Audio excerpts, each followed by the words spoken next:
Consumer behavior.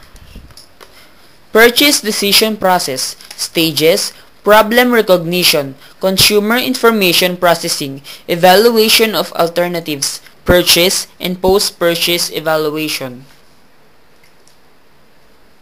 Problem recognition is defined as before any move is made, identifying customers' needs and wants should come first.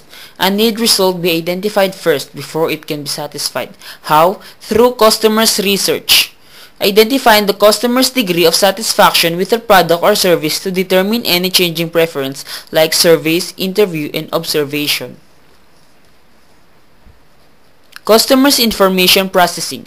After the need has been identified, the consumer will search for potential alternative that could satisfy the needs. Ways of conducting information search. Internal search happens when the consumer seams his memory for experience with products he thinks will satisfy his needs. Example, frequently used or low cost. External search happens when the consumer attempts to generate information outside the consumer's personal experiences. Reasons.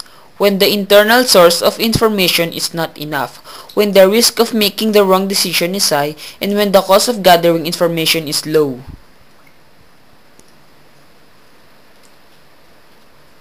Source of information. Family and friends, salesmen, telemarketing, trade shows, advertising, in-store display, sales promotion, packaging, magazines, and newspaper.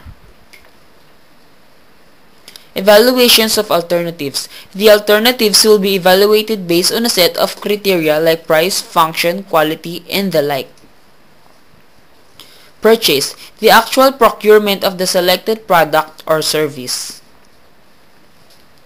Factor complicating the purchase decision. Different alternatives offered by different stores to consumers, different prices of products on certain seasons, and other factors like sudden increase and decrease in income.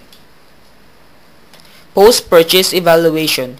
The evaluation of consumers' degree of satisfaction about the purchase of a product or service.